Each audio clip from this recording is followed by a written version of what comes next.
this much more than I thought I would. Believe it or not, my favorite corner is up here that looks like it's kind of lit up from inside. I thought I would like the blue the best. Where did my purple go? First off, I like that some of the blue kind of snuck in there from mixing the two rect rings together. They look like little, there's my little cat, looked like little roses.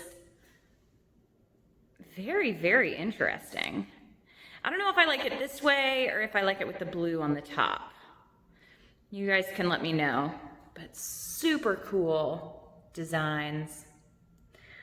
All right, you guys, thanks for watching. Happy painting.